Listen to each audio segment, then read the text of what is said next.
Damn it, Timmy, you always die. Fortnite is a great game and is fun for all ages. It can also take up about 8 hours of your Saturday if you're not careful.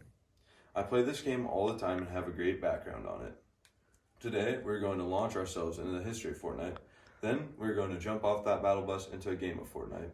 And finally, take a shot at the competitive side of Fortnite. Now, let's launch ourselves into the history of Fortnite.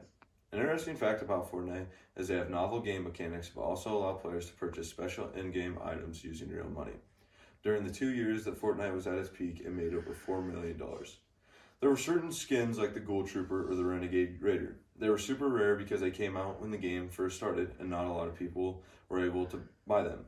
Then Fortnite started to bring them back and not as many people thought buying skins were cool because there wasn't a rarity behind them. Content creators changed this game a ton. One of the biggest ones was Ninja. He was averaging about 70,000 per stream.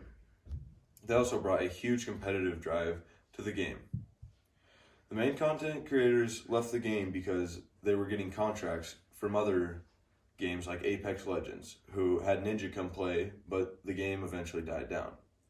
Now, the main part of the battle of Fortnite is the Battle Pass. It is 100 tiers for $10.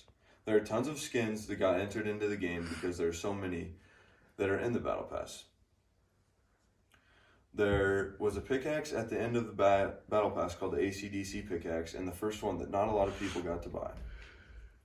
Lots of people don't get the Battle Pass anymore because they don't see a point in it, as the skins aren't as cool and the game isn't as fun. Now, let's jump off that battle bus into a game of Fortnite. There are some great spots to land. There are also different spots to land, obviously. So pick one. Do you want to land Tilted Towers, Dusty Divot? You can put your marker on Retail Row or something. Now, when you go to these places like Tilted Towers, there's going to be a ton of competition and some of these players may kill you. But you're going to have great rotates into the zone, as it is also almost always in the zone because it is in the center of the map. Now, let's talk about how you get loot throughout the game. To start, you can get your loot from the floor, or you can search chests. Then your second option would be to kill players, but if you aren't that great at the game, you may not want to. The final way is to get your loot through supply drops. They spawn throughout the game and land at various places throughout the map. It'll come with a weapon, a healable, and a trap. Now, there are some good tactics to win this game, but one of the main things is you need materials. There is only 2 ways to get materials.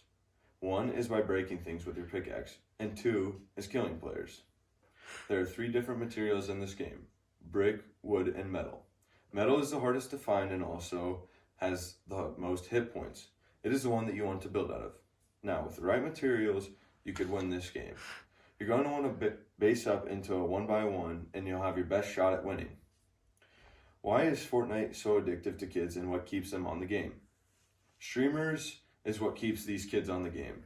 Kids watch the streamers and realize that they could have these awesome lives of just playing video games and making money. When the game first started, it was a misconception that the players had to be streamers to be very good at the game.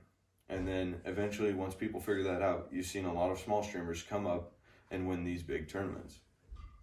In most cases, influencers rely heavily on producing viral content.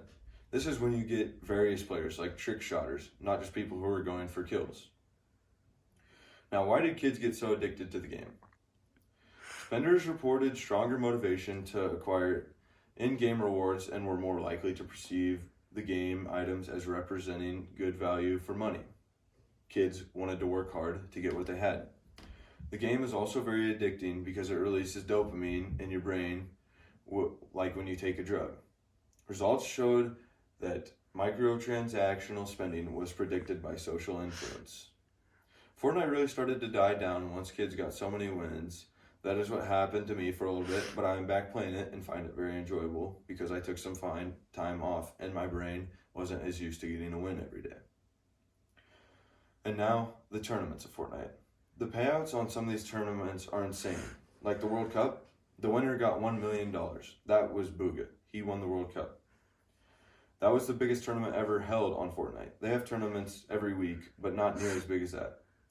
Some kids now don't have to stress about finances because they have sponsors or brand deals. Now that you have been informed about this great game Fortnite, you may want to try it. First, we launched ourselves into the history of Fortnite. Then, we jumped off the battle bus into a game of Fortnite. And finally, we took a shot at the competitive side. From Fortnite changing kids' lives, to never having to work, to just being a great game to play, this is why it is one of the best games. In conclusion, if you ever just want a great game to play and relax, there are always certain modes that less sweaty players play in, such as creative, and you can just enjoy the game.